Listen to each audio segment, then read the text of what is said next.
JoJo TV Studio in Scout the Store, K-Zone City. It's JoJo A. Featuring the All The Way Boys. Tonight's guest, Charlemagne Lim.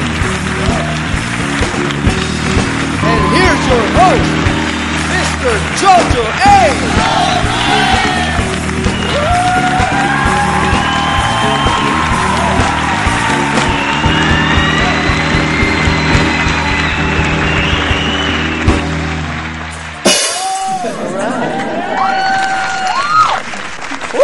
Thank you very much. Good evening, ladies and gentlemen. Welcome to the show, Luzon, Visayas, and Mindanao. Those watching all over the world.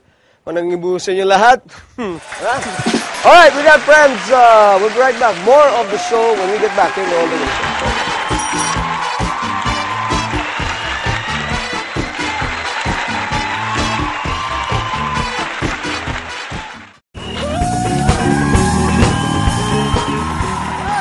Thank you very much. Thank you. Friends, it's an exciting show because we have an exciting guest who talk about food and eatables, among other things.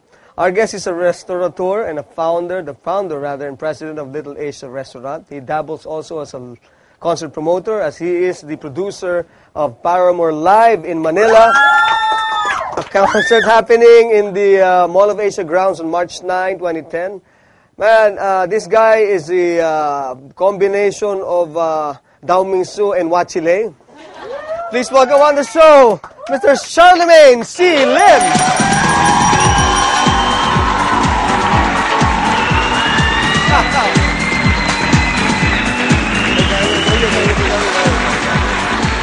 Yep. Wow. Thank you very much for making time, ha? Thank you for inviting me. Very busy ka na dahil restaurant, tapos concert producer, and we're not talking about a group na medyo so-so group lang. We're talking about Paramore, one of the most interesting, most talked about, and famous group, not just, of course, here, but all over the world, no? Sila yung pinakasikat na rock band ngayon eh. Sila? Sila. At saka yung ano kasi nila, yung lead singer nila, blonde girl named Hailey. Hailey, oo. Siyempre, usually, ang mga rock bands, di ba? Mga guys eh, di ba? Mga guys, oo. Ito, medyo may pagka-punk rock siya.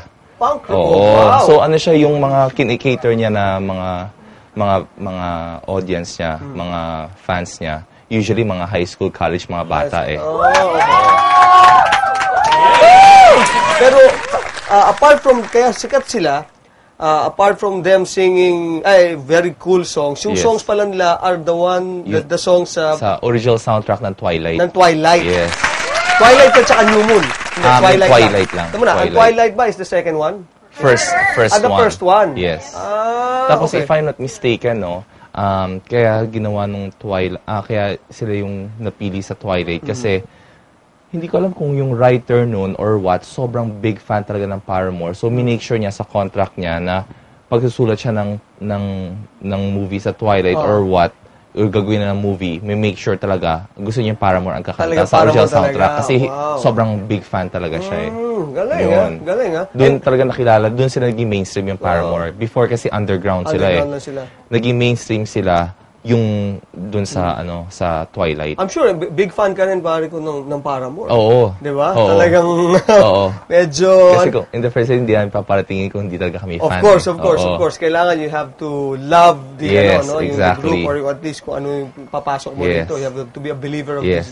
Ang ganda ng voice niya. Talaga? Oo, hindi siya yung 'di ba yung ibang mga rock bands, hindi na mga ganito yung voice na dala lang nila sa dating nila, di ba? Sa charisma nila. Puro marketing lang yung iba. Ito, ang galing talaga ng voice ni Hailey. Talagang kilala siya sa magandang voice. Yun. Ito, si Hailey parang punk rocker ang dating niya. Oo. Medyo emo ang, tama, no? Yes. Tapos Tama. ganyan. Yes. Right now, they have a song that is nominated? Or Na-nominate siya sa Grammys yung Decode. Decode? Yes.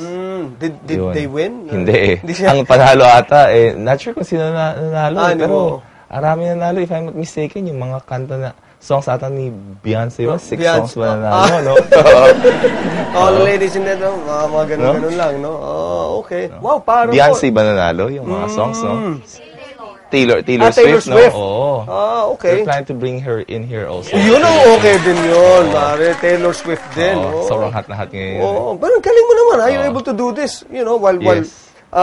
being the president and Yes. the one who supervises everything. Yes. Paano pag restaurant, friends, yung Little Asia is owned by Charlemagne. Paano, ano ba? Do I call it Charlemagne or Charlemagne. Charlemagne? Wala bang mas maikli-ikli? Charlie. Charlie na lang. Charlie. Let's talk about Little Asia. Yes. Little Asia, great food, good ambience.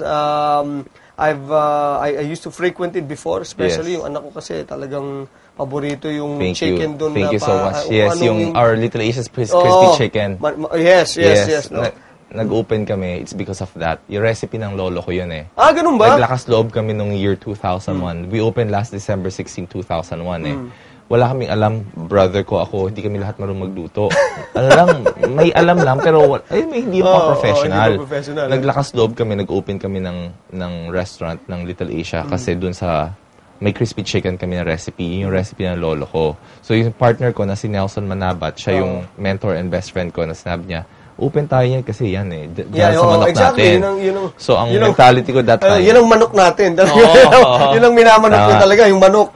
Yung crispy chicken. Kasi yung mentality ko that time, sabi ko, we just had to create 5 dishes na very addictive, na babalik-balikan ng tao. Right. Yun nag-food development kami for 8 months. We came up with so many different Asian cuisines. So yun, parang kaya naging Little Asia. Okay. So yung Little Asia na yan parang combination na lang of all the other Yes, actually kami lang sa Philippines na restaurant na we serve Chinese food, tapos we serve Japanese, Korean, Thai, Filipino, Tapos Malaysian, Indian, lahat all in one na eh. Tapos fusion na rin sila doon. Asian fusion talaga. Talaga kami nag-introduce sa Philippines ng Asian fusion. Before wala eh. And then meron kaming wines, cocktail drinks, beers, lahat kompleto na. So